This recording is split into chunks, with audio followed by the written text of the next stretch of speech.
Welcome back to Bold of You to Say. We're back with another episode of Gamer News. Gamer News. Gamer News. Gamer News. It is Pride Month, so. Yeah, happy Pride Month. Happy last few days of Pride Month. I hope you had a good time. This week we talked about Apple's totally not a VR headset, the Vision Pro. It's cool, but who is it for? And also the Nintendo Direct happened. They announced a bunch of new games, a bunch of games coming to Switch. Just overall, I'd say a good Direct. PlayStation Showcase, a few solid hits in there, some confusing stuff, some great Spider-Man gameplay shown off. Xbox Showcase happened. They showed off some games, whatever. And Jake saw Spider-Verse this week, Spider-Man Across the Spider-Verse, the one where they gotta stop all the multiverse from happening or something. Spoilers for that, so watch it if you want that to not be spoiled or just whatever. Use the timestamps, which are in the description, so you can skip around if you want to skip a certain part, or if you just can't wait to get to a certain part. Use it if you want. I don't fucking care. I'm not your dad. Whatever, don't use it. Fine. All right, don't listen to me. Do whatever you want. You will anyway. You don't listen to me. You don't respect me. You don't take me seriously. Anyway, follow me on social media. Follow Jake on social media. Follow him on Instagram, Twitter, Twitch. All of that will be linked in the description. And without further ado, let's jump the hell into it. I got both of my recordings going. There you go. Yeah, what a gamer. And you have two recordings. Yeah, I got the one on the computer going to Jonathan, and I got the one on the board. Nice. Yeah, but come to find out, my UPS doesn't work, so if the power goes out, recording's probably fucked. So I gotta... Oof. Yeah, I replaced the battery so I got a UPS like years ago from Goodwill for like $15, and I didn't expect... That's your issue, you got it from Goodwill. I didn't expect like the battery to be good still. I expected it to like maybe be semi-functional at best. So... A while later, I eventually got a new battery for it, but for some reason still, like the power went out last night and it just like didn't stay on. And also occasionally it'll just like start making a really loud, drawn out beeping noise. So I don't know what that's about. The only way to make it stop, as far as I can tell, is just turn it off and turn it back on. That's what I do every single day at my job. Yeah, have you tried turning it off and back on? Oh my god, it fixed it. How did you know? Hangs up. That's my mom every time I help her with anything like tech related. I'm like, did you try turning it off and back on? Mm-hmm. She's like, wow, how did you know? I'm so glad that I have you. I would never have been able to figure that out. I'm like, I need to make a sign, throw it up on the wall, and just be like, when times are tough, when there's only one set of footprints in the sand, look up at the sign and ask yourself, did I turn it off and then back on?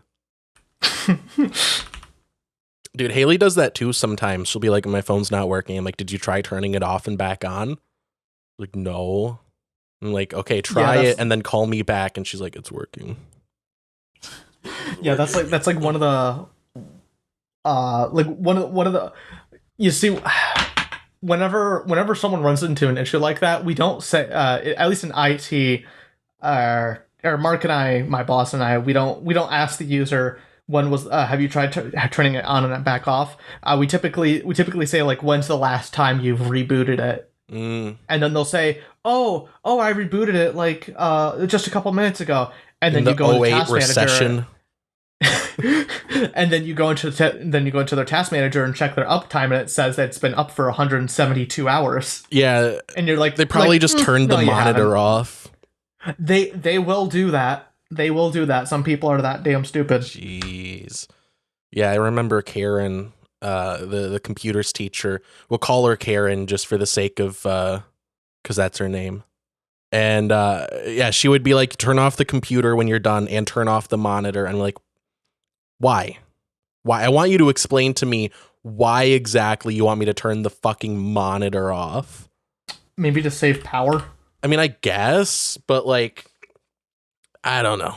I don't know. That's the same school that bought TVs to leave on 24/7 that just display like shit we already know, like the date and like whoever the best athlete is at the moment. Sorry about this. I am activating a one of these prepaid card things because our work has like a whole like health incentive thing. Basically, you get points, and then you can use these points to basically either get like a e-gift card, or you can get like a physical card. So when I go to BLFC, I have a physical card with me with $72 on it. Nice. This is basically going to be my round one, my pump it up card. So that's awesome. I just wish places would stop giving out those prepaid cards and like relatives that's like their number one market, relatives getting them like as gifts for like birthdays and Christmas and shit. What's the issue with prepaid cards? Because they cost more money than you're getting from them, so they're just worse than cash. But here's the nice thing, Alex. Though you can subscribe to an OnlyFans, so you don't have to worry about your credit card being compromised. That's why you use today's sponsor. What was that website that like let you do money laundering? Yeah. I don't know what you're talking. I know what you're talking about, but I don't know the company you're talking about. You sign up and you get $5 and you can have fake credit card numbers. Yeah, that's the real move. Yeah. Or just open up a credit card in someone else's name. Yeah, that too. Yeah. Anyway, so you ready to get into the gamer news? The gamer news. Let's get into the gamer news. Right. This is gonna be freaking huge. Both Nintendo, all the big players were out. Nintendo, PlayStation, and Xbox. Yeah, PlayStation it's new shit season. PlayStation is a little old. It's about 3 weeks old, but still. Yeah. So the first thing that I want to touch on is kind of like you said. It's a bit older. It probably happened like a month ago at this point. The VR Apple's totally not a VR headset. The Vision Pro? Yeah, let me check when that got announced.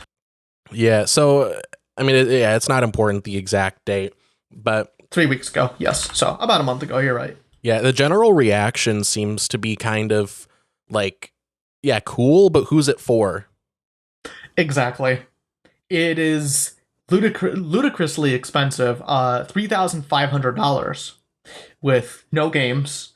It's obvious that this is supposed to be like a competitor to like the Meta Quest Pro. Yeah. More than like the Quest 2 or the Quest 3. Well, it seems like it's in kind of a weird in-between spot where like you have, you know, like the consumer ones, like the Index, the Vive, the Quest, the ones that are like for like the people, right? The ones that are like affordable or semi-affordable at worst, you know, the ones that you can like do shit with. Right, the VR headsets for the common man, not the one going in submarines to go see the Titanic and imploding. Yeah. If you bought a ticket to that at any point in your life, you should be legally barred from owning a Quest 2. So it's between that sort of like consumer level and the industrial level where you get like into like the tens of thousands of dollars territory, you know, like that, the one that's like a what is it, like $7,000 and you have to pay a subscription, but it lets you can like model like an entire working car with it or something. Yeah. Thrill did a video on it, right? Yeah. It's that one that has like the real life looking pass through. Yeah, it's like the ridiculously high res screens, like 8K or some shit. Yeah. So the Apple one is kind of like it's not beefy enough, it's not industrial enough, I guess, to be used for that application, but it's also too expensive and too Apple-y for gaming. It doesn't even come with controllers. It uses eye tracking as the primary like mode of interacting with it. Right, which I mean, I've heard the eye tracking is good, but you can't play games with it natively. Right, I'm sure it has Bluetooth in it, so you can like hook up like the Logitech controller that they used on the submersible. Yeah. Everything ties back to it. Everything ties back to the submersible. The billionaire tube, I call it. But yeah, I'm sure there's some way to hook up some some sort of controller, or I don't know, maybe Apple. And probably Apple being Apple, they're probably going to create a separate controller and then make you charge more upfront for another just shitty controller. Yeah, it's probably going to be like a shittier version of like the Knuckles Of like controller. yeah, yeah, something like that. And then all the Apple fanboys would be like, "It's so revolutionary." It's like, no, it's not. It's a Yeah. controller. Have they confirmed that you can use it with a Mac? Because I've seen people throwing around the idea that it's like a good monitor replacement. Like I know it has like an I'm M2 chip in it and stuff. Like it is basically like a all-in-one computer, but instead of being built into a screen, it's built into ski goggles. But I guess it seemed, I think I saw somewhere that Apple is trying to get Macs like better at gaming. Like there's like a yeah, rise in games that are being ported to or developed for Mac. right. So I guess that in tandem with it being itself a Mac and possibly being able to like be paired with a Mac, I could see that being a good, way to make it gameable. Right. It doesn't look like it is. They're not mentioning anything about it being compatible with Mac. It looks like its own independent system, just Yeah. like how iPhones and iPads are. Yeah, I guess I wouldn't expect Apple to make it, just be able to be a monitor, because it used to be with an Apple, like the iMacs, the ones that are just the all-in-ones. Even Mhm. after like the computer craps out, you could use it as an external display. But they took that Right. away like like a decade ago. So you can't do that. Something It's like it's that. just e-waste. It just goes to the hmm landfill. So I Yeah, which guess sucks. yeah, I guess the totally not a VR headset not being able to be used as a monitor on another Mac does fall in line with that. Yeah. You know what the battery life is on this thing, right? Isn't it like 3 hours? Let me look really quick, but it's pretty bad. Yeah, I've heard it's in the territory of like 2 to 3 hours. Two But hours, and they show people watching movies on it. I understand that most movies are 90 minutes long, yeah, but then you have movies like Into the Spider-Verse that are 2 hours and 30 minutes long. You won't even be able to watch a full movie on this thing. every movie is now a two-parter. Yeah. Yep. Yeah, that see, I'm trying to figure out the use case for it. Cause yeah, with that, I don't know. And also it uses an external battery. Right. So Yeah, you that's have the to other have thing too. another The thing battery. in your hand or in your pocket. Right. Yeah. It's not like it's not like a Quest or a Quest Pro where the whole thing is internalized. There's a separate battery pack that's dangling from you. Yeah.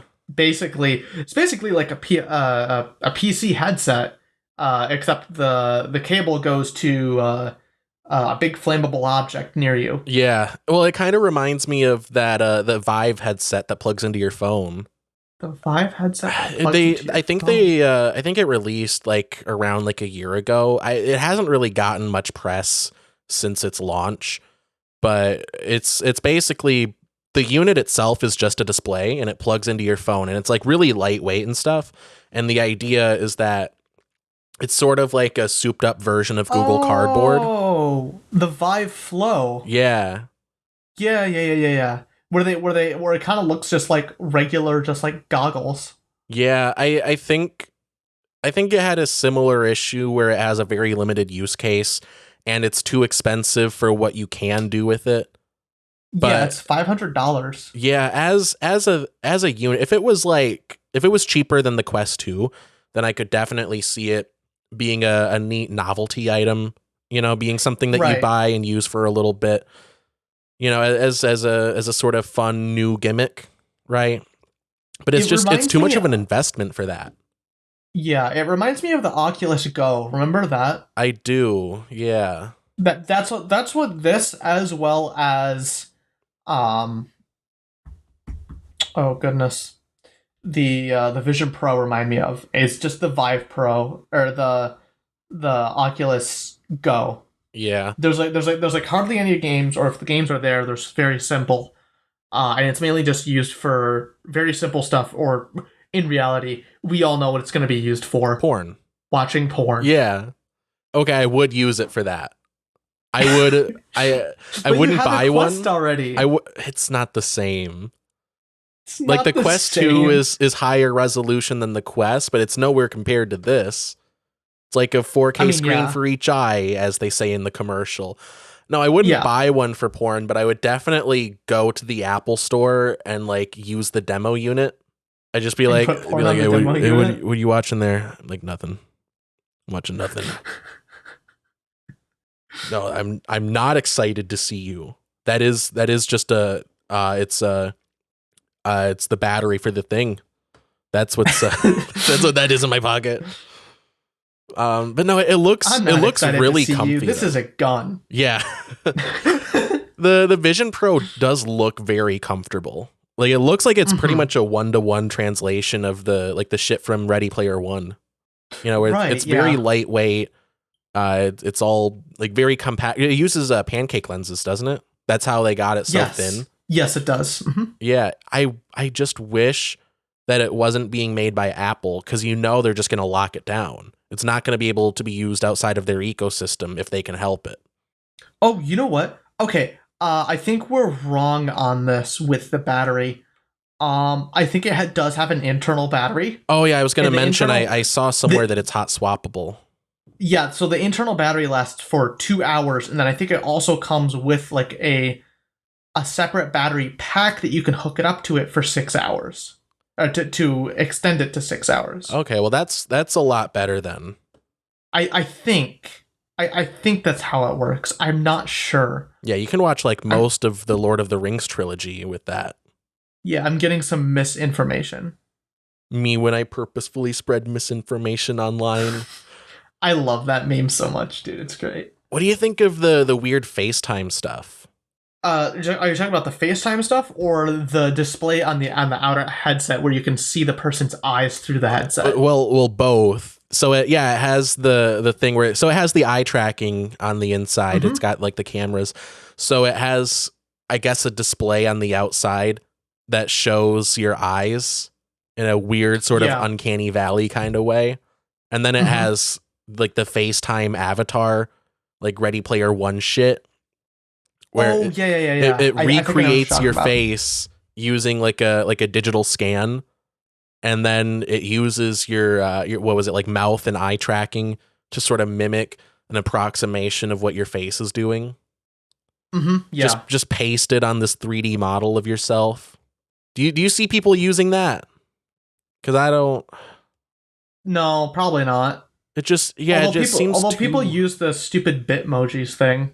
So they do, but those are like stylized. Those are sort of cartoony.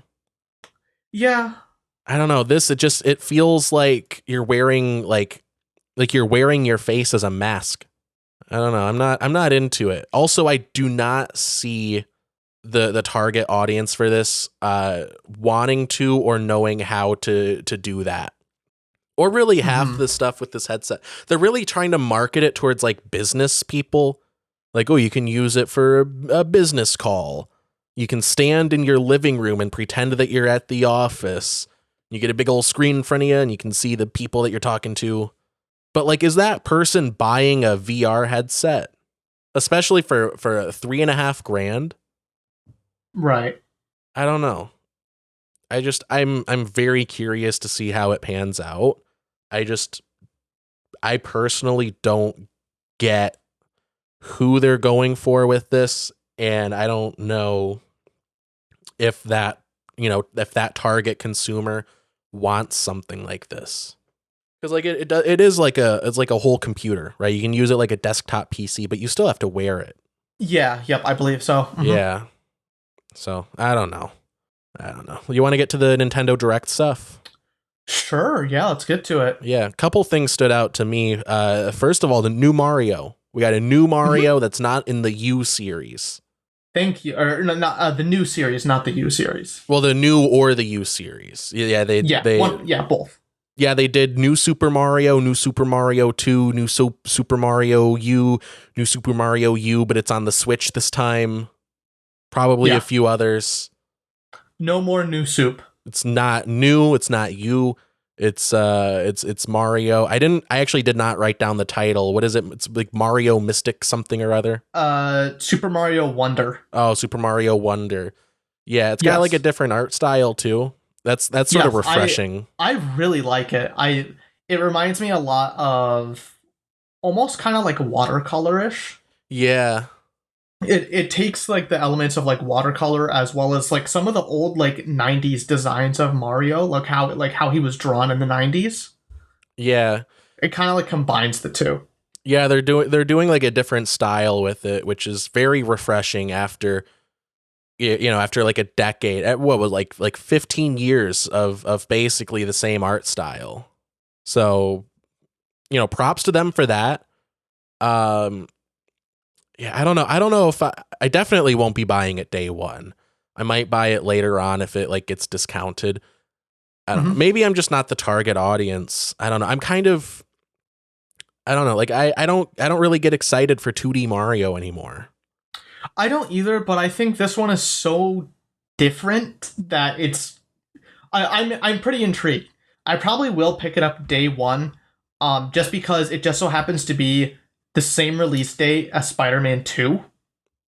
Yeah. So I might as well get the new Mario, and then at GT Games, because they do the buy two, get the third half off on all new games. Oh, cool. I can get another game that I want for my collection that I want to play for half off. See, that's just a good strat. So I don't know. I feel like 2D Mario is kind of peaked. Like, yeah, I don't know. It feels like anything new that they do with it is just going to be a gimmick. Right. Yeah. So I don't know. I think it'll come out okay. Yeah, I'm sure it'll be really good. It'll definitely be better than the new stuff. Yeah, I think so too. I just feel like if I want to play 2D Mario, there's already so many options that are already playable on the Switch. So right. I don't know. I feel like I'd rather have another Odyssey type game. I think there's a lot more that they could do with that sort of formula. Yeah, I would too, but the thing is that for every Nintendo console, there's one big Mario game. There's typically not like another. The Wii was the exception because I got Galaxy 1 and Galaxy 2. So that's what I'm guesstimating, as well as it's 2020. It's coming out. Yeah, it's coming out at the end of this year. But it sounds like they're still going to be developing Switch games into 2024, and they're not going to be even announcing their new console until like either towards the end of 2024 or 2025. So there'd be no reason in putting a whole bunch of effort into making a new Mario game for a console that's not going to be supported. That's true. I like the idea of Nintendo just continuing to develop Switch games just until like the bit gets tired.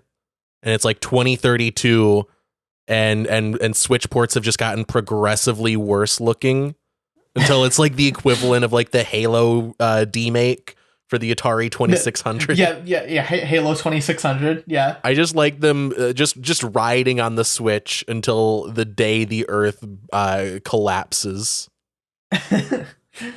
Just keep the bit going. I mean, they're gonna keep making money on it no matter what. So yeah, I would definitely say out of the games. What day is this coming out? October 20th. Okay, out of all the games releasing on October 20th for the PS5, I would definitely say that Spider-Man 2 is the better of these. Yes, yep. I am excited for Spider-Man 2.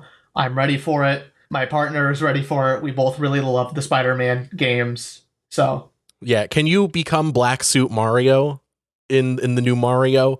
If not, I'm fucking done with the franchise. Until sure Mario can shoot out black tendrils and beat a guy half to death, I'm not touching it.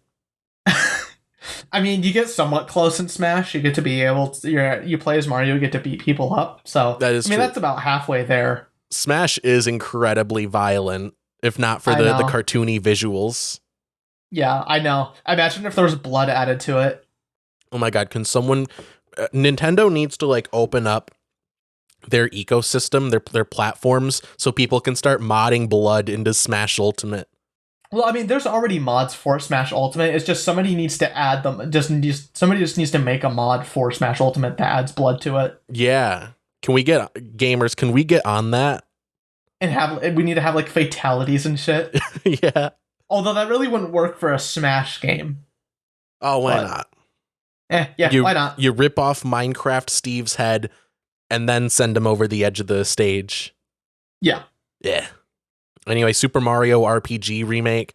Yeah. Okay. Super Mario RPG. So this came out for the Super Nintendo. Came out towards the end of the life of the Super Nintendo. He's holding up a copy. I've got a copy. He brought props. So here's the big thing about Super Mario RPG. If you've never played an RPG before, this is an awesome beginner RPG. So it has obviously Nintendo characters, but it's also made by Square. Those are the guys who made Final Fantasy and Kingdom Hearts. And Dragon Quest, all those other really big RPGs was made by them. So it's quality. I think for a while it was kind of in limbo of legal, because obviously Mario, so some of the main characters are, Mario, Bowser, Peach, but there's also Geno as well, and I believe Geno was a Square character. So I think there was a little bit of legal shit going on with that between Nintendo and Square, trying to figure it out. Yeah, you love a crossover until it's 15 years after release and no one knows who owns it. But it's back where it's coming out in November. So this year is going to be freaking crazy for games. So not only we have the new Mario, we have the new Spider-Man, we also have Mario RPG coming out. I'm sure there's some other games that have come out. Final Fantasy 16 just came out. Yeah, it's going to be a crazy year for games this year and next year. So, yeah, I have high hopes for it because Nintendo has been pretty good with their remakes. Yeah, it looks really good. I'm not sure if you've seen any of the footage, but they did a really good job remastering it. Yeah, I saw the reveal trailer for it in the Direct. Mm-hmm. Yeah, it looks great. Yeah. Yeah, they're really good at updating the sort of like old 2D sprites, updating the art style to be like modern, but it feels reminiscent of the old style. Right. Yep. Yeah. I'm very excited for it. So, and who knows, maybe Geno will be in the next Smash now. Yeah. New Princess Peach game for 2024. I don't think I watched the trailer for that one, but I will say it was maybe like a 30-second trailer. Okay, there was like nothing that went on. I will say it's woke. Yeah, so I won't be buying it. Yeah, they're doing woke and CRT, and and it's literally 1984 and communism. Yeah, pretty good. Cool. Good for her. Yeah. Good on her. Yep. My guess is it's going to be similar to Super Princess Peach for the DS. Okay. So my guess is it's going to be another 2D platformer, which is fine. Princess Peach hasn't gotten a whole lot of games, so she's gotten one, and so yeah, it'll be interesting to see what they do. I just hope they don't make it like a platformer like for girls. I think they kind of did that with Super Princess Peach, unfortunately. Yeah, I hadn't heard of that game, but it does throw off the vibe that it's like this one's for the ladies. Yeah, it was also slightly. It has two buttons. Sexist. It's 2 buttons, so we don't confuse the little girl brains. It's got run to the right and jump, but you don't gotta jump because the character will just kind of politely squeeze past the Goombas. Yeah, and you can't die. Yeah. I hope that they don't make a mockery of themselves and be like, this is one that even girls can play. Yeah. Because it's really cringy when corporations do that. Yeah, it is. Hopefully they don't do that. Yeah, we're so progressive marketing to girls who are worse at video games, actually. So we gotta make it easier. Let's see here. We have Luigi's Mansion Dark Moon remake. That was the one for the 3DS, right? Yeah, yep, that was a 3DS one. They also did re-release the original Luigi's Mansion from GameCube for the 3DS. I don't know why they did that, but so be it. It looks good. I just hope that they clear up some of the frame rate issues because it looks very very not finished. Yeah, so that was from the trailer. There The were frame trailer, rate issues? yes. Yeah. Yep. Yeah, it's not promising when even the trailer, which is like the best thing they can show off, when even that has frame rate issues. It's like, this is what you chose to show to the public. I don't want to see the rest of it. Yeah. Yeah. I hope that, if it has to be delayed so they can finish it and not kill themselves working on it, I hope. I'd rather it be like that. Yeah, more on this later, but Spider-Verse, the next Spider-Verse movie, similar situation. Yes. Yeah. Anyway, Penny's Big Breakaway. What the hell is that? Yeah, it's a 3D platformer made by the Sonic Mania devs. It's kind of linear. It looks kind of similar to Hat in Time, I would say, kind of. But I mean, yeah, it's gonna be quality considering it's made by the devs who made Sonic Mania. It looks super fun and charming, and I think since it's made by the Mania devs, it's obviously gonna have a big speedrunning aspect to it as well. That's cool. I love just a delightful little game. Yep. So that'll be coming to Switch, but it's also coming to PC and other consoles as well. So I would recommend getting it for PC because it's gonna run the best as well as mods and other shit. Yeah. Pikmin 1 and 2, re-releasing them. Very happy about this. So Pikmin 1 and 2. So Pikmin 1 and 2 were both released for the GameCube. Then they both got re-released for the Wii. Pikmin 1 for the Wii was somewhat easy to find.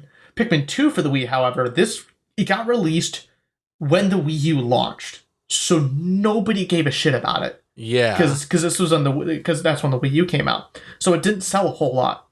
So, in order to play the best versions of Pikmin 1 and 2, which are the Wii versions, because they have pointer controls, it would cost you like over $100. So they're re-releasing both of them. You can get both of them for $50, and you can choose between either using the GameCube controls or you can use like the Wii Remote and Nunchuck controls. So they're updated HD.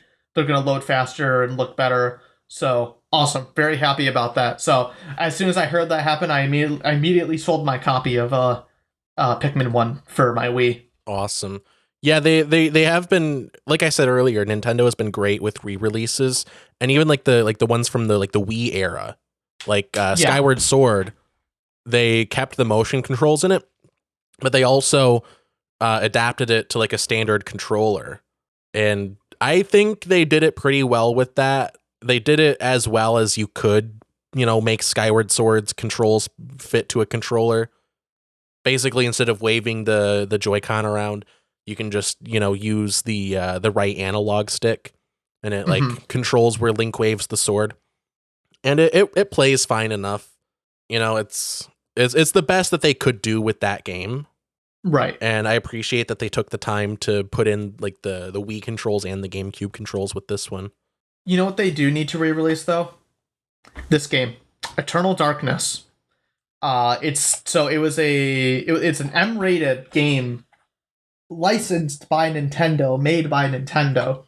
That's really interesting. I know. It's a horror game, and the big thing is you have a sanity meter, and it's that I've heard of that. Yeah, and basically different visual effects or different things will happen, like saying, your memory card is corrupted, or it'll show like a blue screen of death or different stuff like that. This game needs a re-release or a remake. This would be super cool to have. Oh yeah, I love the ones that like dig into your files and they're like, "Hey, you got a file with this name on your computer." Like that one, like the Metal Gear game, where it like reads your memory card.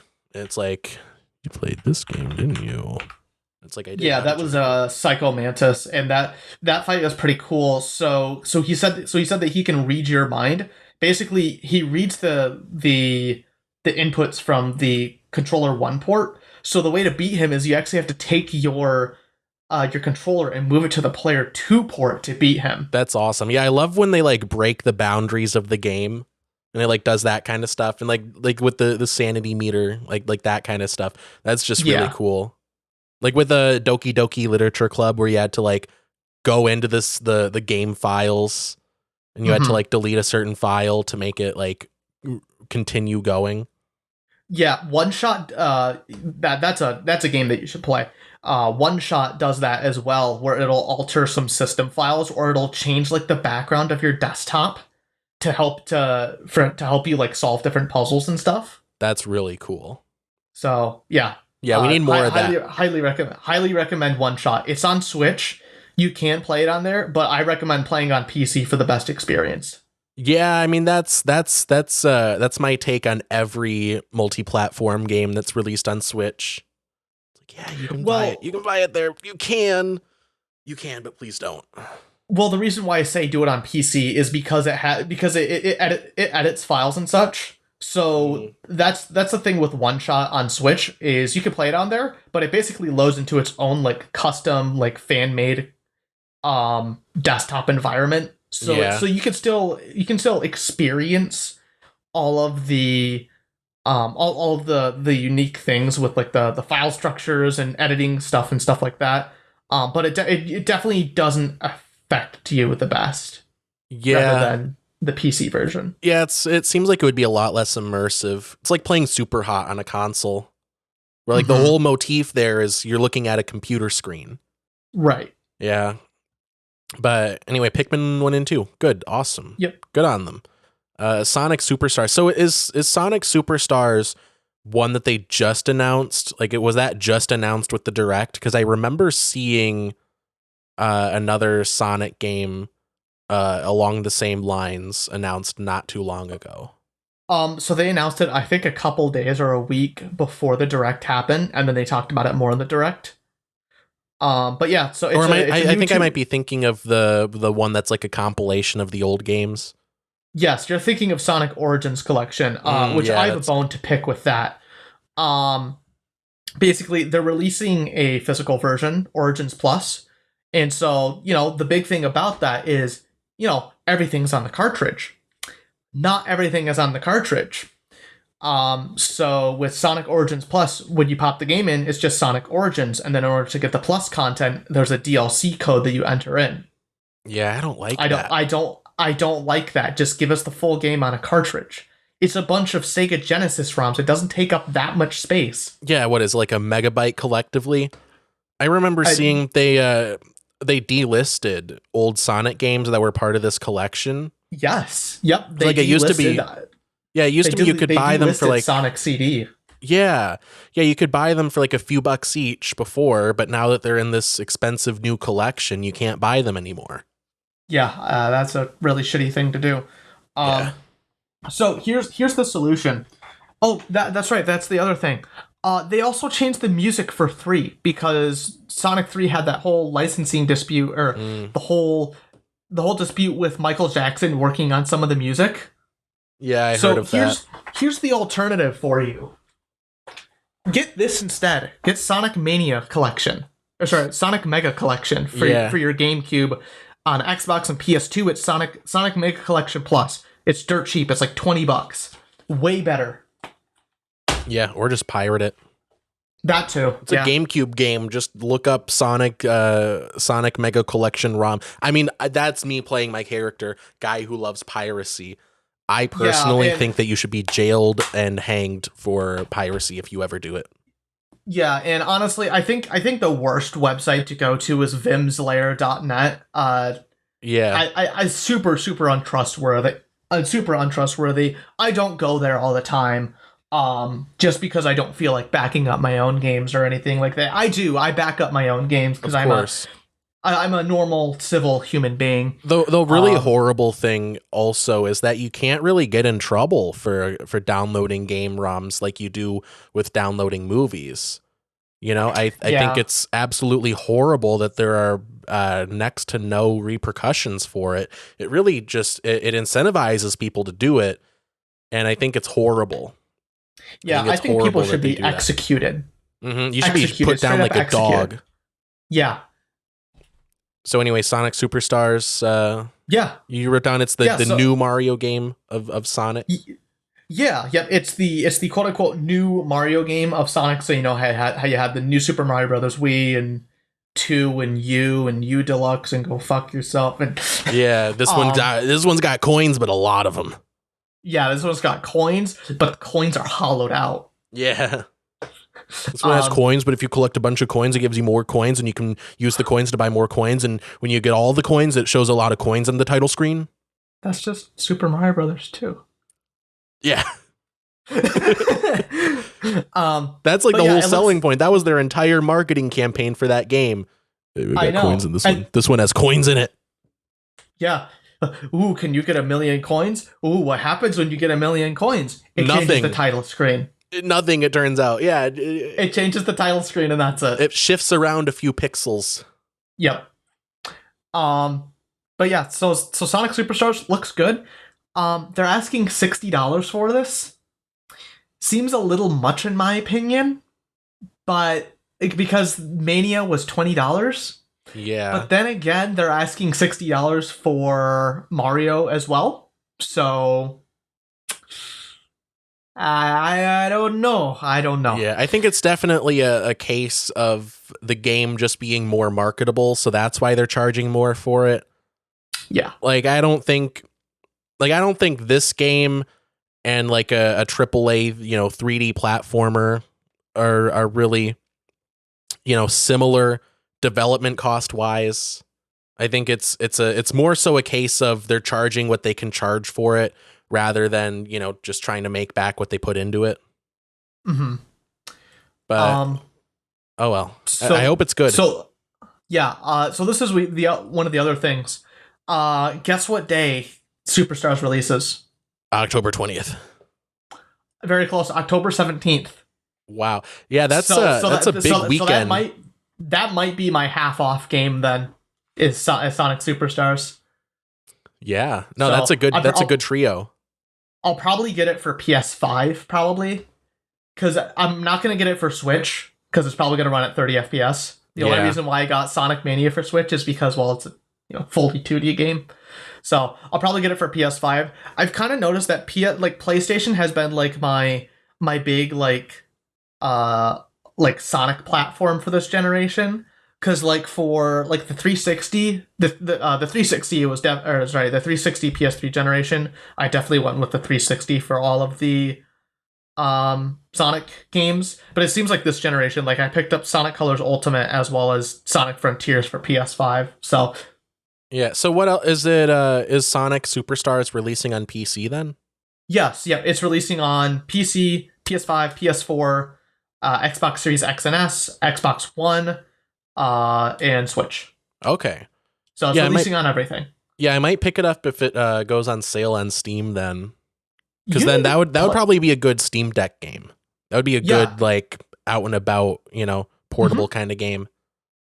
Yeah, for sure. And I would get it on PC, but if I'm gonna get it half off, I'm gonna get it half off. Yeah. Well, as we will get to, if you buy it on PS5, you can sort of play it portably. With the Sony Wii U. More on that later. Yep. So you'll have a portable version of it, basically. If portable means staying within the same Wi-Fi network. Yep. You can take it with you to check the mail. I think you can. If you have a cell phone or something, if you're doing it with your cell phone, I think you can do it over other Wi-Fi connections and such. Yeah. Good luck. Yeah. Exactly. Yeah, no, that's got to be the worst. Again, more on this later, but that's got to be the worst way to play anything. Mm-hmm. Anyway, if that's all you have on Sonic Superstars, this is one that I feel particularly befuddled by. They're doing 1-2 switch again. It seems. Yeah. From what I gleamed, this is a sequel to 2017's smash hit 1-2 switch. Which felt like it was supposed to be a pack-in title, but it wasn't because it's not really the Switch's vibe. It's too much of a tech demo. I have two questions. Who asked for this, and did people even like the first one? Because I've never played 1-2 Switch, and I don't know if I've met anyone who has.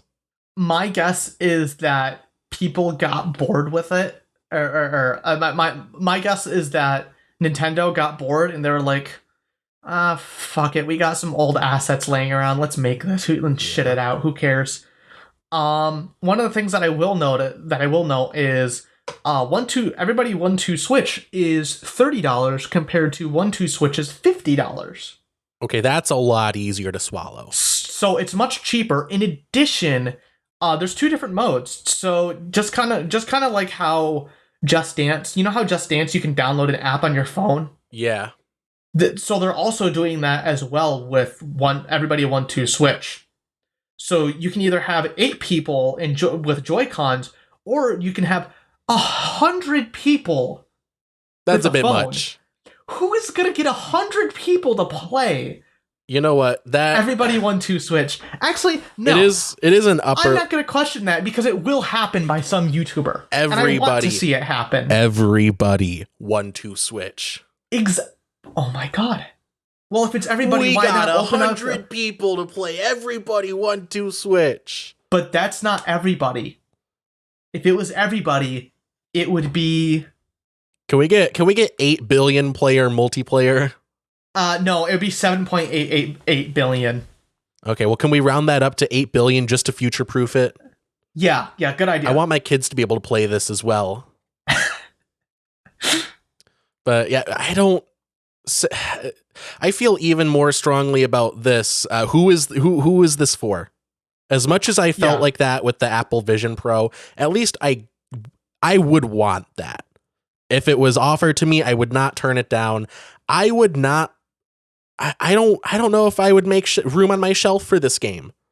Honestly, I don't get who wanted another 1-2 Switch game.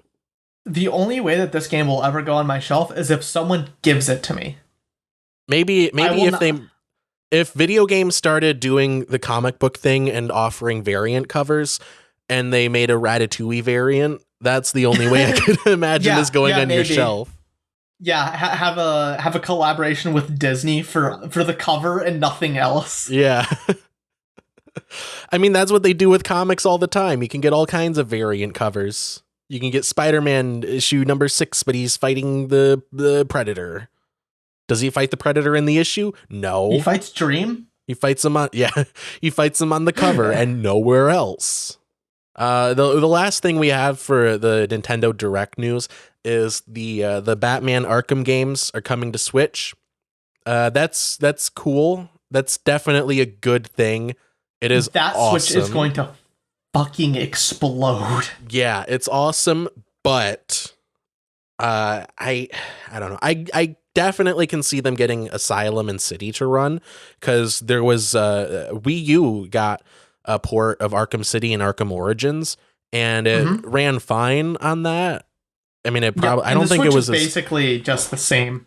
Yeah, the Switch is like marginally more powerful than the Wii U, so I can definitely see them getting those games to run. However, I do not know how well Arkham Knight will run, and I question if it'll even be playable natively. Because like the Guardians of the Galaxy game wasn't playable natively; you had to like stream it. So I don't know. Yeah, it might be that kind of situation. I don't think so. I think these games will be on the Switch. I'm sure they'll figure out a way to somehow get it running. I mean, they got Witcher 3 running on this thing. Yeah. No, they did technically get those games to run on Switch. Yes. But I don't know. I mean, we will, if they do get it to run remotely well on Switch, we will have come a long way from them barely being able to get it to run on PC. Arkham Knight. Yep. Yeah. So I remember that whole fiasco. Yeah. It'll be good. It'll be good. You know, more people will be able to play those games, and they'll be able to play them portably. It's just a good series. If listener, if you haven't played the Arkham games, they're pretty cheap on PC. They go on sale for like $5 each, or you can get them in a bundle. Which I think there is a Steam sale coming up here. Yeah, I think there's a sale going on, and I believe later this week the summer sale is starting. Let's see here. So you can get basically each game is $20.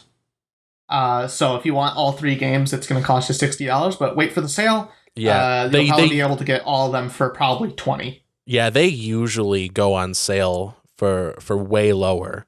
Yep, and if you wanna get like the regular physical versions of these games, like for your Xbox 360, it's gonna be even cheaper. Yeah, I think the bundle on Steam usually goes down to like less than $15. Oh, very nice. Yeah, they get really cheap. Like the first two, the Arkham City, Arkham Origin, or Arkham Asylum, like those regularly go on sale for like $5 a pop. Mm-hmm. And I would say even Arkham Origins is worth your time if you like the games, if you like Asylum, if you like City. I would definitely say Origins is a good one. They never include it in any of the bundles. It's always just Asylum, City, and Night. But I mean, I don't know. Origins is like the worst of a great thing. So it's like, it's not bad. It's just not as good as the others, but it's still pretty good, I would say. Yeah, let's see here. So Xbox 360, Arkham Asylum $6, Arkham City $4, Arkham Origins $20. Yeah, I would definitely say if you want to play the Arkham games and you somehow haven't yet, if you have a PC, especially if you have a Steam Deck and you want to play it portably, the PC is definitely the platform to buy it on. I wouldn't buy it on any like consoles just because like it's either a dead platform or it's going to be a dead platform depending on the console, and it's just it's the kind of series that you revisit every so often. I will say Batman Arkham Origins, Arkham Knight. Yeah, okay. It looks like some of the Arkham games are backwards compatible on Xbox Series S and X. Okay, well that's good. I would still say if you have a PC, it is the ideal platform to buy these on. Yeah. So anyway, that wraps up the Nintendo Direct coverage. PlayStation did basically the same thing. They copied Nintendo with the presentation and with one of their products. Yes. So first of all, Metal Gear Solid 3 remake. Good on them. Yes. One of the out of all the Metal Gear games, probably one of the most beloved games of the series. It's getting a remake as Metal Gear Solid Delta Snake Eater. So hopefully they do a good job with it. I don't know if they're going to be reusing the same engine from Metal Gear Solid 5, but we'll see. They're also going to be re-releasing the old Metal Gear Solid games, and this was also shown in the Nintendo Direct trailer as well. But one of the big things is, so it shows Volume 1. So Volume 1 is Metal Gear Solid 1, 2, and 3.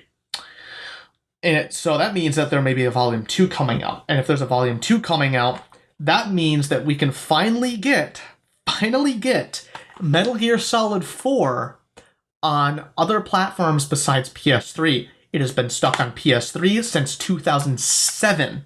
And it is extremely, extremely hard to emulate on PC. So if we can get an official port and if it runs good, because keep in mind these games are also coming to PC as well, not just consoles.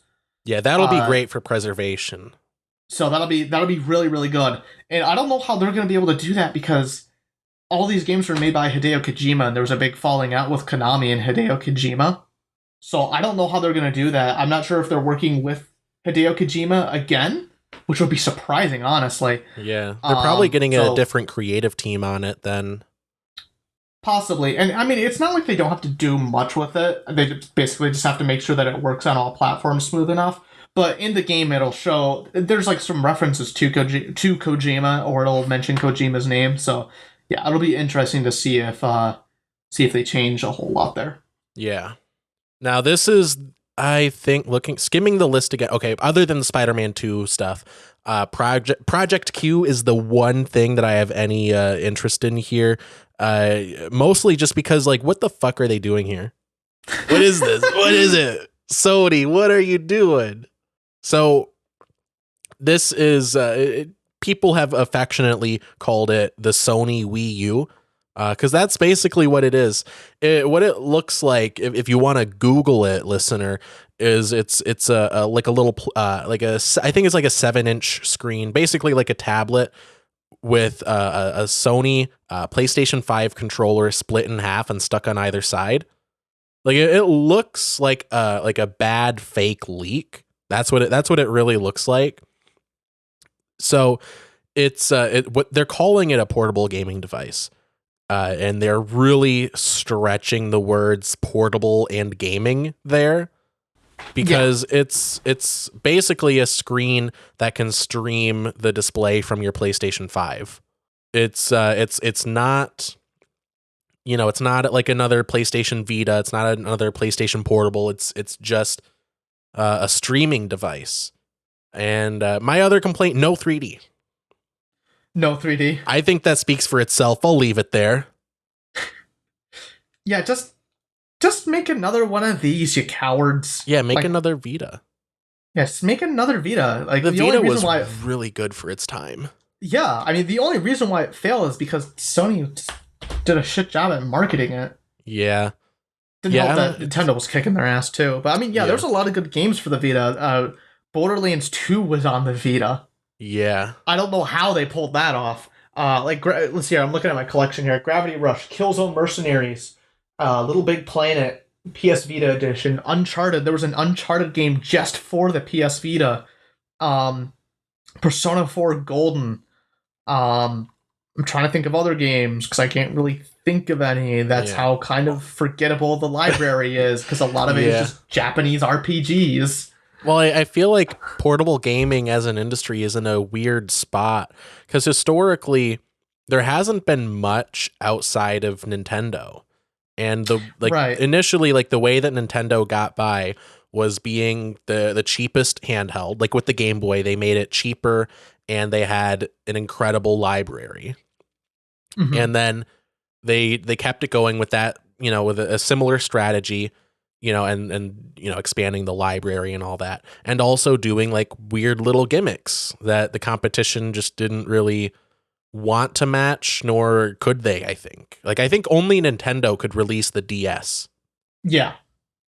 So I don't know. And right now it seems like portable gaming is in a spot where it's just trying to be like console gaming, but on the go, which is kind of like what the Game Boy was. And that's how it was marketed partially. It's like the NES experience in your pocket. So a handheld now along those same lines has to be, powerful enough to play these AAA games, but it has to be small enough to be, portable still. So I don't know. You either compromise on power and you get something like the Switch, where it's compact, it's small, but it's not very powerful, or you have like the Steam Deck, which is expensive relative to the Switch at least, and it's a lot chonkier, and it has a shorter battery life and all that, but it's powerful enough to play full PC games. And I just don't see how Sony could really break into that market, because both the Steam Deck and the Switch have incredible libraries, and Sony has some great franchises, but they don't have anything that they could put on a handheld that isn't already playable on the Steam Deck. Mm-hmm. So maybe Project Q is just the best they could do. I don't know. Yeah, I'm not sure. Maybe it was just some intern's attempt at...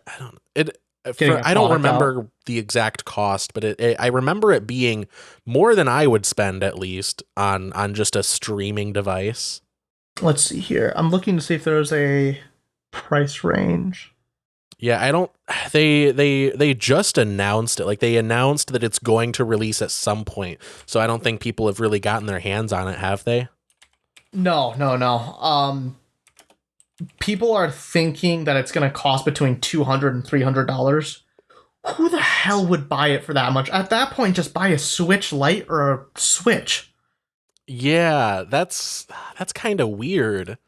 I don't know. And that's like on top of buying the console. Like, that's not $300 and you can play games. That's $300 and you can play a system that hopefully you already own. That's another $500 plus, every, $70 game. I don't know. It's in a weird spot. Yeah. But I guess could Sony do better? I don't know. Probably. But then again, they released the PSVR 2 that costs more than the damn console. Yeah, and it is really competitive feature wise, and I really hope that it gets opened up so you can use it on PC. Yeah, because the features there are great. Like it's good for the price. I think it's just you have to play it on PlayStation 5, and the PS5 doesn't have a lot of VR games. Yeah, yep. They did announce some more, but we will get into that in a bit. Yeah, and it's up to devs to port existing PSVR games to it. So, it's just there's not a lot there. There's not a lot there for in terms of a game library. But anyway, you got another Fairgame $sign is Fairgame $sign. Do I pronounce that? I think it's pronounced Fair Games. Okay. So it looks like Payday, but kind of futuristic. I saw like some kind of cyberpunk-esque kind of stuff there. So I feel like it would probably get less stale than Payday. And it looks like it's possible. It looks like instead of, because with Payday it's just like 4 or 5 people squatting up to like, I don't know, steal money from a bank or other stuff like that. Do morally good things. Yes. Morally justified things. But I think it may be like a possible like squad versus squad fighting for like the stash or like a treasure or something, which that may be pretty cool. Yeah, that's awesome. Phantom Blade Zero. This looks fucking cool. Have you seen the trailers for this? No, I have not. It's sick. You'll have to watch them. Phantom Blade Zero, it's a hack and slash RPG kind of set in feudal Japan. It seems like the gimmick of it is that you only have like 66 in-game days to beat it or to live. Oh, it's like Majora's Mask times 22. Yeah, essentially. And it seems like the combat and movement are super flashy. Almost kind of seems like Metal Gear Rising, but less futuristic and less about nanomachines and political commentary. Yeah, well, that's neat. I like it when games are period pieces. Ghostrunner 2. Have you ever played the first Ghostrunner? Heard of it? I've seen the title script. I've seen like the poster for it. I haven't played it though. Okay, so Ghostrunner, it's kind of like a cyberpunk futuristic sword combat game. So people are shooting at you, and you use your movement abilities as well as your sword to like block projectiles and move around fast. And the whole gimmick is you die. Everyone dies in one sword slash, but you also die in one gunshot or one punch. Okay, and if you die in the game, you die in real life. Yes. Yep. Okay. But this game you can drive a motorcycle, so it makes it way cooler. So that makes it worth it. Yep. And if you crash the motorcycle, you crash in real life. Very immersive. It has Apple Vision Pro compatibility. Yeah, and they got that one guy that made the exploding Quest to develop it. Synapse. This looks fucking sick. And I'm hoping that it's not exclusive to PSVR 2, because if it is, I'm going to be a little pissed, because I don't want to buy another damn VR headset. Yeah, so I didn't see the trailer for this, but from what you wrote down in the notes, it looks very interesting. Yeah, so it's a VR shooter that kind of implements gravity and physics combat into it. It talks about a lot of like the subconsciousness and going into people's minds. So I guess it's kind of like a mix of like Half-Life and Psychonauts, probably the best way I'd probably describe it. I'm not sure. Are you watching the trailer right now or looking at screenshots? No, I'm visualizing it. Kind of the discussions about subconsciousness in the mind kind of has like Super Hot vibes. Kind of like a lot of that is like you're fighting bad guys, but also maybe you're just a lunatic on a killing spree. Who knows? Yeah. Let me see if I can send you the trailer really quick so you can watch it. Yeah, I'll skim it real quick. Okay, let me DM this to you. Or hold on, let me put this in the proper channel stuff we sent during the podcast. Yes. There you go. All right, we're getting live reaction. Oh yeah, that's right. David Hayter also voices the main protagonist. Peter Conrad. He was one of ours. Who's that? Before he was voice of Solid Snake. Oh, we cool. intercepted comms chat. Oh, the visuals look really cool. I'll admit. Oh yeah, I see what you mean with the gravity stuff. Yeah. Oh, that's really cool. This looks really sick, doesn't it? Yeah, it kind of looks like you're like using the Force. I need you to focus. Kind of looks like Blade and Sorcery, but more polished. Yeah. yeah, you're right. Yeah, that looks incredible. You're getting close. Okay, well that's neat. Coming out July 4th, the most patriotic day. I salute thee. Yeah, that's awesome. Oh shit, that's coming out next week. What? Oh yeah. No, yeah, that is a week from tomorrow. Wow, okay, very quick turnaround on that. Okay, well then crap, it might not be coming to PC then. Yeah, I don't think it's coming. I will never play this game. That. I want to play it, but I'm not paying $600 for a PSVR 2. Speaking of PSVR, I have a PSVR headset now. Oh, you do? The original one? Yeah, I got it on Facebook Marketplace for $65. I was just going to say I wouldn't pay more than like $50 for that at this point. Yeah, I got it for $65. Came in like the original box and everything, and came with like the 2 Move controllers as well. Yeah, I was just going to ask.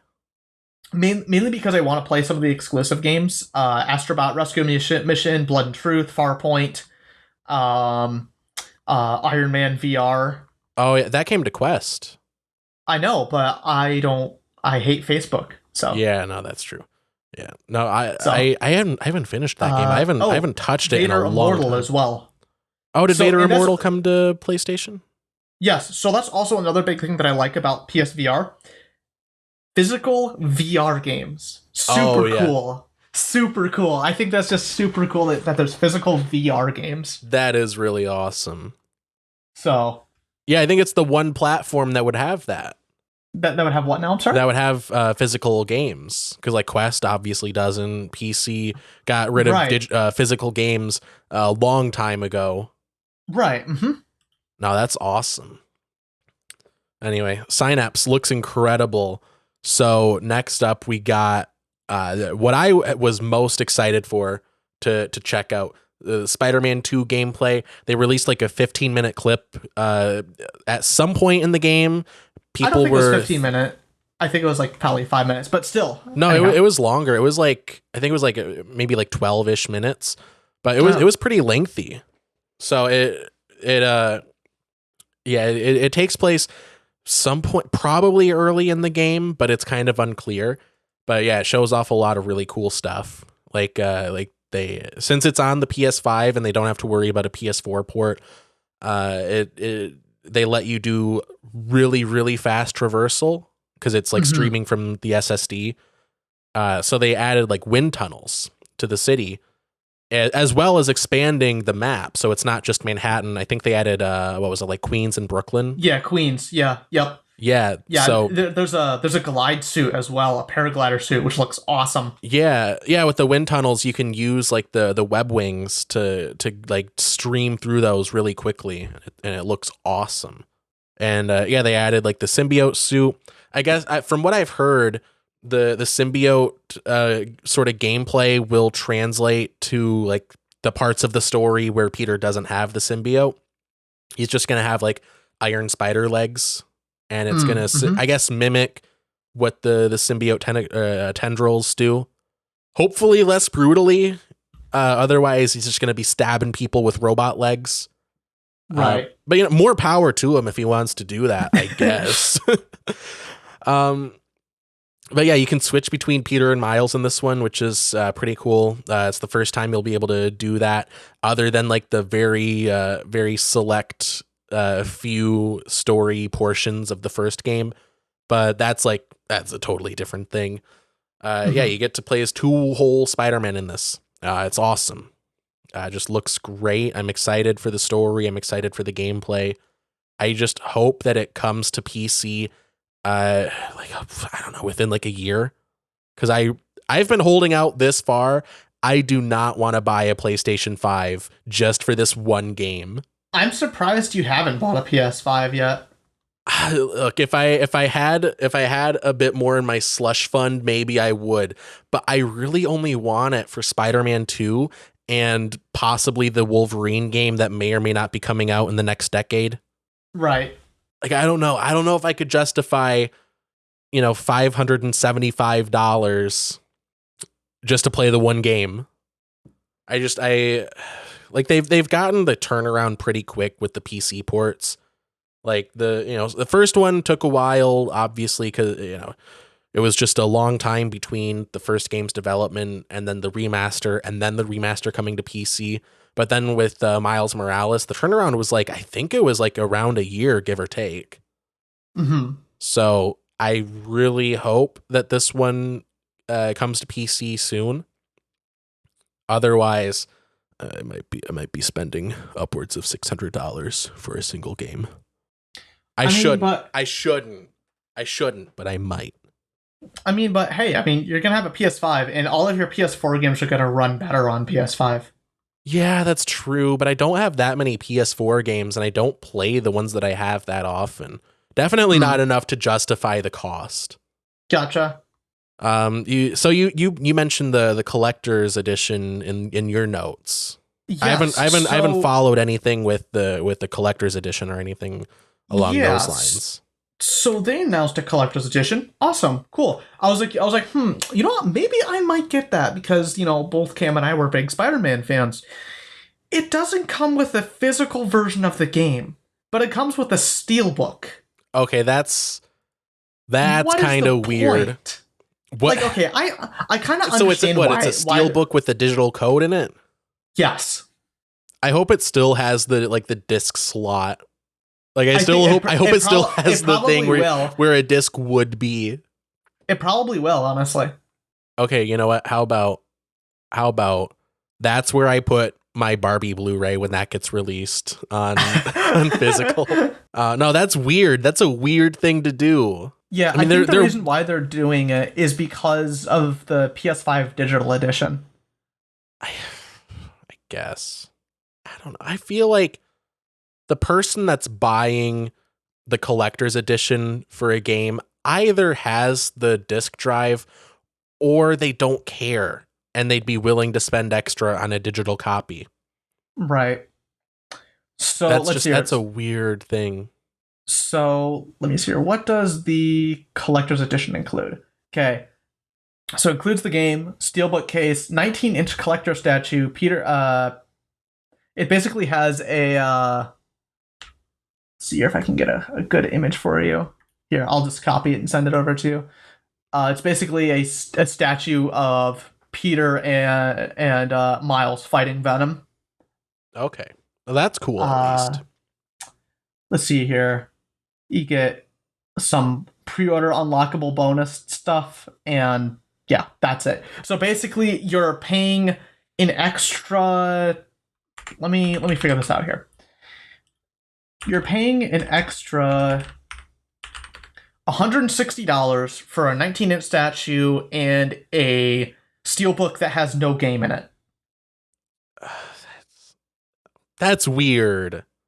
I'm sorry. That's all I can think of to say to that is that's a weird thing to release. I at least release a version that has the disc. Yeah, you sent me a screenshot with the collector's edition stuff. It has the steelbook display case, the full digital game. Okay, the statue does look pretty cool. It does look pretty. Yeah, cool. statue looks cool, but it's not. And you get $130 cool. Yeah, you get 2 early unlock suits, not exclusive suits. You just unlock them early, just like with the other early. Yeah, just like with the other pre-order bonuses for these games, and you get some extra in-game points. Yeah. Hold on. Let me zoom in. Oh, it's not very high res. Yeah. 10 unique suits for Peter and Miles, 5 each, additional photo mode items, 2 skill points. That's cool, I guess. I don't know. Seems like a bit much for what they're asking. Also, the pre-order early unlock suits don't look that cool. They kind of look like Assassin's Creed costumes. Yeah, they do. They're not. I don't think they're from the comics or anything. I think they look like they're just an Assassin's Creed tie-in. If it's not, like, it definitely has those vibes, but I would not pre-order for that. At least with the other, like, I think with the Spider-Man remastered pre-order on PC, you got the Iron Spider suit early and something else early and whatever else, but like at least the Iron Spider, like people recognize it, some people like it. It's the MCU one, so you either love it or hate it. Mhm. But yeah, what are you buying here? Yeah. Like I said, you're buying a statue in a case that has no game. Yeah, the statue at least is cool. Like that's a cool collectible on its own, but I would definitely not spend that much for this whole package, because other than the statue, what is it really? Yeah, I don't get it. Yeah. Anyway, that wraps up the PlayStation stuff. Xbox did their own showcase thing. What the hell? What do they got going on? Okay, so they have a new Fable coming out. Not made by the original studio, not made by Lionhead, because Lionhead is defunct. It's made by Playground Games, the people who made the Forza Horizon games. It looks pretty good, quite funny, a lot of British humor. I should honestly get around to playing those games, since I have all of them. Like a Dragon, Infinite Wealth, pretty funny trailer. Looks good. It's the Yakuza games. I'm not sure if you've heard or seen or played them at all. I've heard of them. I've heard good things about them. Yeah, they're basically they're RPG beat 'em ups that are pretty good story wise, but they're fucking goofy as hell. The story. Yeah. Persona 3 Reload. Fuck yeah, I'm happy about that. So it's a remake of Persona 3, Persona 3 Fez, Persona 3 Portable. Takes a lot of visual aspects from Persona 5. It plays into a lot of like the blue and water effects. Okay, that's cool. So what are the Persona games? Because I haven't played them, but I know that you're really into them. What sort of what's the genre, would you say? Okay, so the Persona games are RPGs, but they kind of mix RPGs with, oh goodness, what's a good way? Okay, so the whole thing with the Persona games is you have to balance fighting demons and living out your high school life. So you have, of course. So you have to. Yeah. So you kind of have to balance out, growing relationships with people as well as battling monsters, and leveling yourself up. And there's these things called personas, and you can collect them, and each one kind of has their own unique attribute. So there's also kind of like a Pokemon, like a monster collecting aspect of it as well. They're very good. Very, very good RPGs. The music rips. Music is awesome for all the games. I would say if you're gonna get into the Persona games, get Persona 5 Royal. I would say that's probably the best one to start off with. Persona 4 is pretty good. Persona 3, just wait for the remake. Yeah. They're also very long games, so you get your money's worth out of it. That's cool. So are they long in like a drawn out kind of way, or long in like there's actually a lot of content here? No, there's a lot of content. Okay, that's cool. So for example, Persona 5 Royal is 101 hours long. Okay.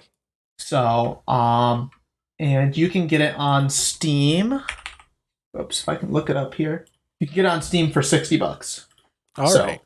But I think it does go on sale every once in a while. I think the last time it went on sale was about $30 or so. But if it's too expensive for you, then you can always buy the PS4 version of Royal. It'll be cheaper. Or if you want to be really cheap and you don't even have a PS4, you can buy the PS3 version of Persona 5. Yeah, fuck it. So, and that's how I initially played Persona 5 initially, was I got a legal copy and played it through an emulator with a 60 FPS mod. Of course. Yeah, no, we only emulate games that we already legally own and that we backed up ourselves. Yes, of course. We all bought hardware to transfer the ROMs from our N64 cartridges, for example. Yes. We all went down to Radio Shack and bought whatever you use to get the ROMs off of a Super Nintendo game. And we did whatever you do with that. I will say, it is what it is. I mean, it is what it is. I will say the GB operator is actually a very good way to back up and play Game Boy Advance games and Game Boy games on PC. It's very, very, very, very good. It's like $50. Just very, very much a side tangent. I could put my Game Boy camera in this. Hell yeah. Okay, so if you guys don't know, the viewers listening, if you guys don't know, I went to Midwest Fur Fest, and one of my big gimmicks that I'm gonna do for every con now, I have a modded Game Boy Color with a Game Boy camera and the Game Boy printer. So I go around and I take pictures of people and I print them off photos. I print off the photos. Way better than a Polaroid. Yeah. I think you could theoretically use a Game Boy camera as a webcam. You could, yeah. Because like you put the camera in and like you turn on the Game Boy and it just launches like any other game, right?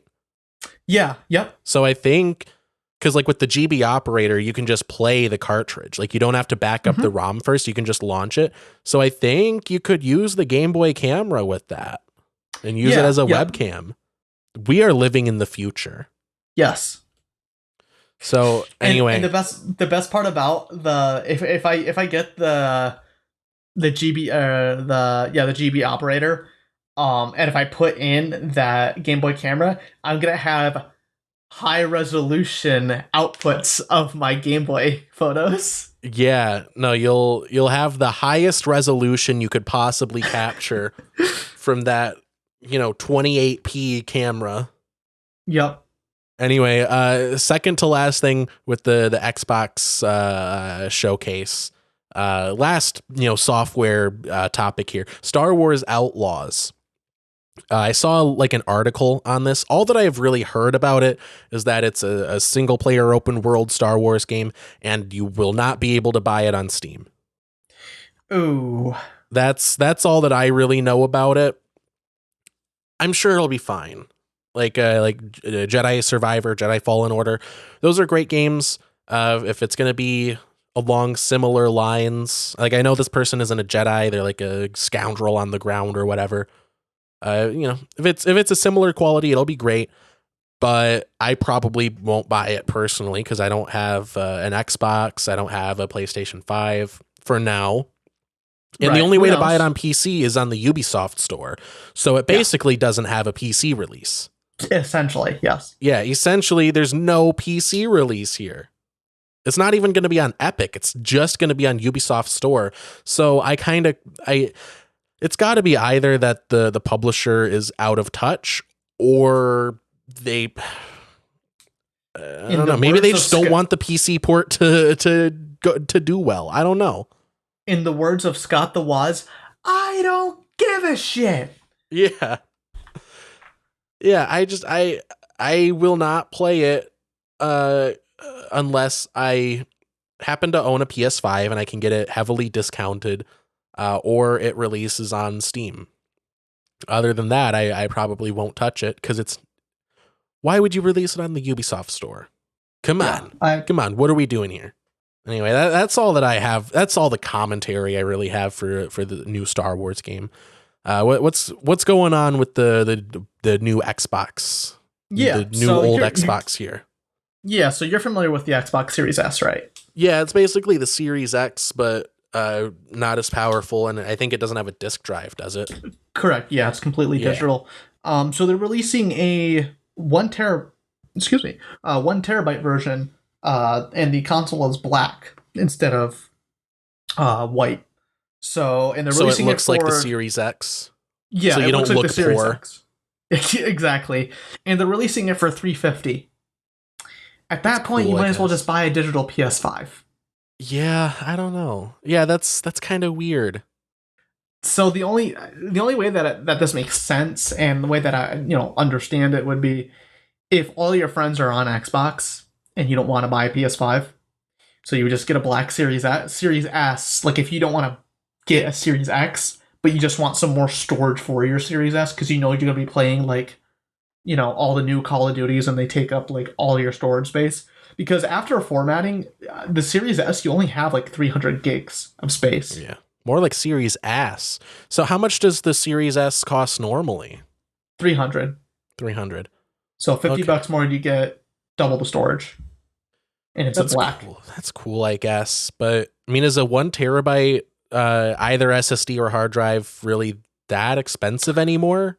Well, here's the thing. So Microsoft is doing their stupid Microsoft thing, and Isn't it like proprietary? it's a proprietary memory card thing. Yeah. That's stupid. In this day and age, what excuse do they have to not make it a standard connector?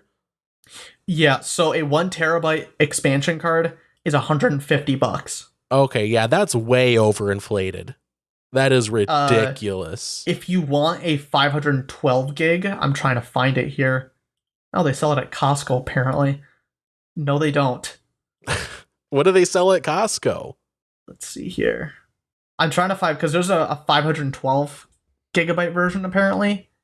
Yeah, I mean, I Except I imagine can't- it's still an overinflated price. Except Yeah, can't I find it. wouldn't. I just simply wouldn't buy into that ecosystem. That is ridiculous. Okay, can I get a damn price on you? Yeah. Okay, it's like $90. Yeah, that is ridiculous. So if you're gonna already add a half terabyte of storage, you might as well just get the bigger one already for Yeah, $50 more. yeah, like you said, I would buy just if I had to choose, I would definitely go with the PS5, simply because I wouldn't want to buy into that ecosystem. I wouldn't want to buy into an ecosystem where you have to spend $150 to get another terabyte. Yeah, Like, to put that into perspective, like, you can easily get a 2 terabyte hard drive, like just, standard like SATA hard drive for, at this point, probably less than $50. Probably closer to like 40 regularly. Like, storage has been getting 50 cheaper. bucks. $50 for a 2 terabyte hard drive. And that's before like figuring in any like discounts or sales going on. Right. So yeah, I mean, that's you can get an 8 terabyte drive like what I have in my computer for $100. Oh, that's actually. Can you send me that? I'm looking into upgrading Jonathan. Yeah. It's actually $110, but there's a $10 coupon. Oh, okay. Is that on Amazon or Newegg? Amazon. Okay, that's awesome. Yeah. Let me see how much the 14 terabyte is. 400. Yeah. Yeah, I've 12 been terabyte. looking into storage for Jonathan. It's been getting cheaper, but still, when you get into that, that level of storage, it's still like that. That's still, that's a big part of your paycheck. Yeah. I would say probably out of all of them, because the 12 terabyte is, I think, $300, and then the 14 terabyte is like $400. So you might as well you can get 4 8 terabyte drives for the cost of a single 14 terabyte one. Yeah, I guess you're paying for like extra security or extra like longevity. I think you're paying so that you don't have to have as many drives in for the same thing. Yeah, because there is definitely a practical difference between having one drive and a whole array of drives. Mm-hmm. But anyway, yeah, Black Series X, Xbox Series S, whatever. Yeah, Series X. Series X. Yeah, whatever. They gotta stop with their bullshit. Anyway, you watched a movie this week. You watched a movie yesterday. Yesterday, you watched, yeah. Spider-Verse, Spider-Man Across the Spider-Verse. This time it's serious. How did you like it? It was awesome. It was a really good movie. Oh yeah, I saw it like the day of release. How busy was it day of release? I'm sure it's gotta be crazy. Well, I went to the State Theater in Ann Arbor, just downtown. Like it was like 4 p.m, and I don't think the theater is that busy normally. But yeah, the theater that I went to, it wasn't very busy. But I can imagine elsewhere it was very, very busy. Yeah, but a lot of people have been talking about it. Like, you cannot go on Twitter without seeing spoilers for it. Yeah. Yep. Yeah. Luckily I didn't get anything spoiled for me. Yeah, a lot of it is just like out of context stuff and like talking about canon events. Yeah. Like the horse, like what was the horse cannon's event? And then they talk about Oh God, what was it called? He narrowly escaped the glue factory. Oh no! I'm trying to think of the Boeing engineer, Mr. Hands. That was his canon event. Yeah. I've seen that. But yeah, I really liked they really stepped up the visuals with Across the Spider-Verse. Yeah, they did a really good job with it. Just in general, it's just so good. Oh yeah, I liked how they mixed art styles. Yes, yeah, they did a lot of mixing art styles. One of the things that I also did like is a bit of a spoiler territory. When they were talking about or when they were showing all the other Peters when when Uncle Ben or Aunt May died, they also showed some of the live action ones as well. Yeah. Which was really cool, playing into the whole, alternate universe thing. That is really cool. They also showed footage of Uncle Ben dying in the Amazing Spider-Man 2 video game. Oh, really? Did they? Yeah, they did. That. It stood out to me. Uncle Ben, what happened? Hold on, I think I have. Do Do you have the Eminem one? I do, but I don't know if it has Uncle Ben what happened. Oh. Where is it? I have too many pages on this soundboard. Oh, here it is. Uncle Ben, what happened? Cam loves that because it doesn't even sound like he's saying like green Eminem pussy. It's just grrr. I love it. But yeah, they did show that footage. I like how they like convey different universes with different art styles. Like it's a great shorthand for that kind of thing.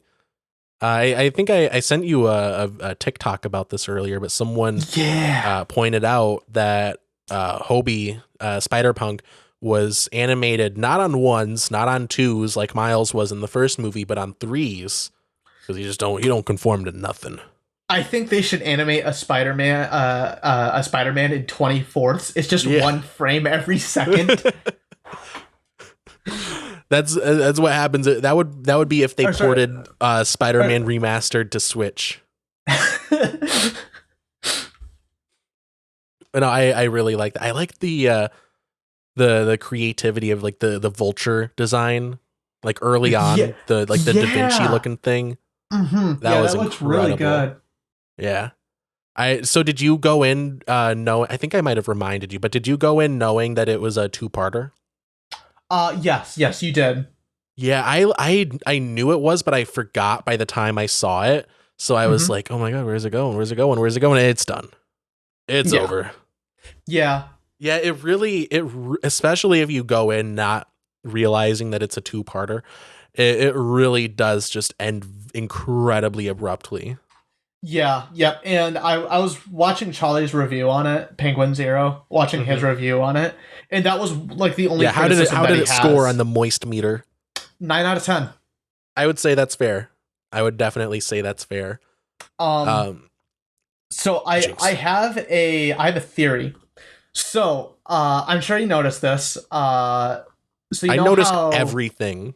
Yes. Everything I didn't notice was pointed out to me the next day. So I'm sure you noticed Genki was playing the PS5. He was. Oh, I talked to Gavin about this. He plays he plays like early footage of Spider-Man 2 for the PS5. That's exactly what I was gonna say. That's what I said to Cam. He plays. So my observation there is that the existence of that video game in universe implies a separate, more fictional Miles Morales. Like, yeah, there's the fictional Spider-Man story. There's Miles, within that story. And then within that narrative, there is a separate Miles Morales who is more fictional. I like to think that, like, when Miles reveals his identity to the public, they're like, "What, you mean like from the video game?" We thought that was like a red herring. We thought that was a placeholder for whoever he was. We thought you won like a contest or something to be in the game. Because, sometimes they'll do that, be like, "Hey, you want to get your face on some horse armor in Skyrim? clip out this page in a magazine and mail it in, and we might do that. They must assume that that's the kind of situation it is. But no, it turns out the developers at Insomniac in the Spider-Verse universe have been gifted prophecy. But I digress from that. I digress. No, it's a great movie. Very beyond the story and everything is great. And I think the thing that stands out to most people is definitely the visuals, and they really stepped up their game. Mm-hmm. And it seems like even though it wasn't as bad as some other big movies, there was still a lot of crunch, and it seems like it's even more compounded with Beyond the Spider-Verse, the next movie. Yeah. And it's to the point that at least according to this article from movieweb.com, they just will not be able to hit the release date that they had previously scheduled. I think it was like May or June of next year. And gotcha. From what I've seen, being talked about and thrown around, it might be delayed up to like another year. Well, I'd rather them have more time than, Yeah, I was going to say it's a good thing if it results in people's lives just being better. Cuz with Across the Spider-Verse, people were working like 70-hour weeks. It was insane. Yeah, it took really a number of years just to get the animation for Hobie correct. Took years of trial and error and effort with that. I mean, it resulted in a great product, but I definitely would have taken it a bit later if it meant that these people get to eat dinner with their family, Yeah. So are you planning on getting the 4K Blu-ray? Oh, definitely. Yeah, definitely. I don't know when do you have like a ballpark of when that should come out? I don't know if you looked it up. Doesn't say when. Yeah, probably like within the next few months. The Avatar Way of Water Blu-ray just came out, and the next movie purchase that I do, I think, will be the 4K release of Avatar Way of Water. Mm-hmm. I have a 4K version of it on Jonathan because I borrowed a friend's 4K Blu-ray and I ripped the Blu-ray and I did it legally. And what I mean to say is I already bought a copy of it and I legally own it. Obviously. And that's as one would. Yeah. Yeah. But now that's partly why I need to upgrade Jonathan, because that movie alone was 60 gigabytes for the 4K version. Because it's like 3 hours. Well, yeah. Yeah. But no, side note, Way of Water, if you haven't seen it, it's really good. It's really good. But yeah, Spider-Verse, Across the Spider-Verse, best movie ever, I would say. I like the villain. I think he has like a deceptively scary power level. Right. Because at first it was like, he throws around spots. Yeah, whatever. But no, he can just collapse the multiverse if he decides. Yeah. Mm-hmm. Yeah, no, that's cool. I like that they just made him some background character from the first movie that got hit with a bagel. Right, yeah. Yeah, I remember that now. That's great. I'm trying to remember what else about the movie. I don't know. Do you have any closing thoughts before we get to recommendations? Go watch it if you haven't already. And if you haven't seen the first one, go watch the first one. Oh, for sure. Yeah. I don't know if Into the Spider-Verse is streaming maybe they've gotten it on Disney Plus, but I doubt it. Let me see. Spider-Man Into the Spider-Verse, watch it. Yeah, I think you're just gonna have to buy the DVD or Blu-ray. Yeah, or you can just buy it digitally or rent it, which you can rent it for like $4 or $3 or whatever. Yeah, no, that too. Yeah, that's it. It's very good. I think it's worth the price of either buying it or renting it. Yeah. Yep. Anyway, you want to get to recommendations? Sure. I I don't have any listed down, but there is one thing that I would recommend, and Yeah, throw it out that there. that is the Steam Deck. I know I've recommended it before, but if you're someone like me who has a big backlog of games that has just struggled to play through them, get a Steam Deck.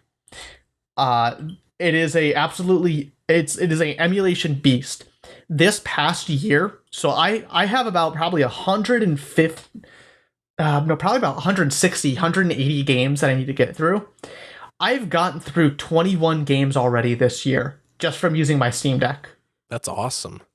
So if you're someone like me who has a big backlog and just keeps buying more and more and more games and you actually want to sit down and play them, buy a Steam Deck, buy a micro SD card, get obviously legal backups of your games. Of course. And So do you play it mostly at home or on the go? Yeah. No. I mainly play it at home. A lot of time I'll be watching YouTube or something. So I'll dock it to my monitor and then I'll have YouTube up on the side while I play it. So That's so funny. The idea of buying a portable PC, and the whole idea is you can take it on the go and you just use it at your desk where your computer is. Well, no, I use it at my desk, but then sometimes I'll play in bed or I'll lay on the couch or something. Okay. No, So- that is, I got to use mine more. I kind of move around the mine. house. Yeah. Yeah, and if you have a Steam Deck, the official dock is still pretty expensive, isn't it? It's like $90. Yes, it's $90. The dock that I got, or it's not really a dock. It's more of a.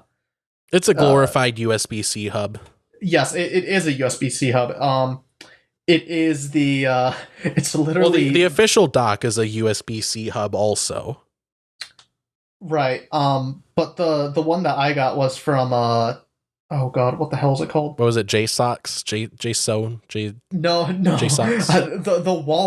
The Walmart dock. Oh.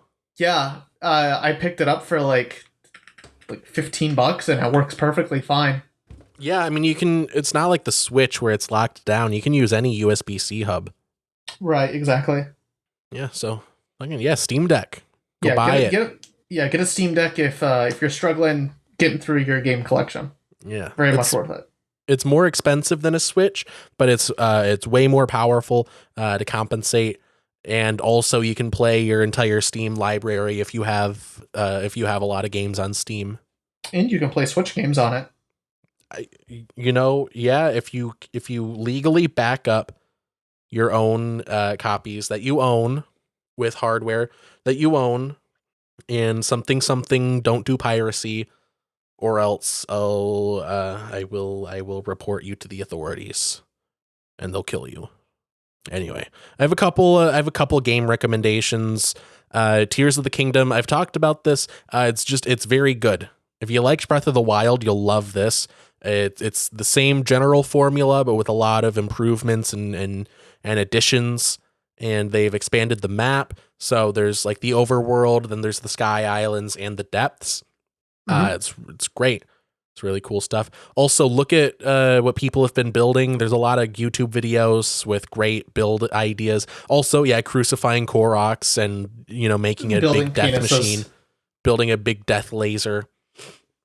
There's also just really cool practical stuff out there that the game doesn't directly show you. Like you can make an air bike with 2 fans and a control stick, and it's a very versatile mode of transport. And you can save it to auto build, and it's a very good thing to have if you're like mapping out the depths, for example. Have you seen that people have been like doing like building computers and math calculations shit in this? I haven't seen that. I'd be very curious to see that. It's Minecraft Redstone all over again. It really is. I love when a game gives you a very beefy, very in-depth sandbox, and people just make a computer within that. I love it. I love it so much. But yeah, if you haven't played it, try it. I'd say it's definitely worth the price. It's $70 as opposed to $60, but I'd say it's definitely worth it. My other game recommendation is the Advance Wars remake, Advance Wars 1 and 2 Reboot Camp.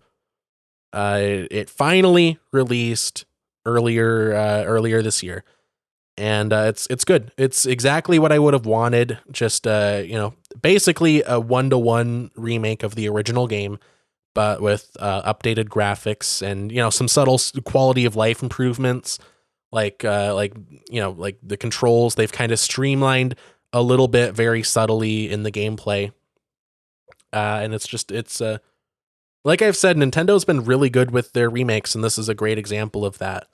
And then last, I have as a movie recommendation, Paddington. It's very good. Watched it last night, and it's a perfect little movie. I think it has like a 99% or something on Rotten Tomatoes. It deserved that. It's very good. It's basically like a children's book translated very well to a movie, which is that is just what it is, but it really captures that sort of feel. It's a great comfort movie if you want something that's like, it doesn't stress you out. The highest stakes are like, oh no, Paddington he's not gonna get to the thing, whatever. Oh well. Happy ending, it's that kind of experience. It's good. He's a delightful little British bear that wears a raincoat and a hat. What more could you want? I don't think I would need or want anything more in my life. Maybe that's all I need. It's just a perfect movie. Flat out, I would say it's the best movie ever. And unless you have any more to add to recommendations, I think that's the show. Yep, just one more. So this is a game that's coming out next year. Little Kitty, Big City. You're a cat in a big city. You fell out of your window, your owner's window, and you need to find your way back home. But it's very silly. It's very whimsical. You're a cat, so you can basically do whatever you want. So nice. Highly recommend it. The demo is on Steam. If you do want to get a little sneak peek of what they're doing, I think it's like an awesome comfort game. Like if you seems like Stray, but less intense. Yes, Stray but less intense, or Little Gator Game but cat. And that's Little Kitty Big City. Little Kitty Big City. It's coming out for PC, Switch, PS5 or PS4, PS5, Xbox. Oh, it's got kind of like a cell shaded kind of art style. Yep, and I believe this game, if you have Xbox Game Pass, it's also coming out on Xbox Game Pass day one. Okay, that's cool. Which and it looks very easy to run. I'm looking at the system requirements. Yeah, looks like if you have a computer, you can play it. I did try running it on Steam Deck, the demo. It didn't run the greatest, actually. Oh no, I hope they can fix that. I had to run it at like the lowest settings, and I was getting 30 FPS, but it was still stuttering. I'll have to try the demo again and see if because I installed it like as soon as they published the demo. Because I've been following this game very heavily, so I need to see if they've done any updates to improve performance on Steam Deck. Because also it's not like it's, officially supported or anything on Steam Deck. It's still running through Proton. Yeah, I was gonna say it might be a Proton issue. Yeah. But yeah, looks cool. It's coming out next year, sometime. Yep, next year. They're not very specific on it, but yeah, definitely. Yeah, check out the demo. Yeah, it looks nice. And with that, I think that's the show. Thank you, everyone, for listening to another episode of What Have You Say. If you liked it, then like it. If you subscribe, then subscribe. And if you comment, better be nice. Nice comments only. Please, we have a guest. Okay, it would be rude if you didn't leave a nice comment. So you have to say, "Hey, what's your username now?" Azzy Raccoon. Any underscores or anything? Nope. Just one word. Okay.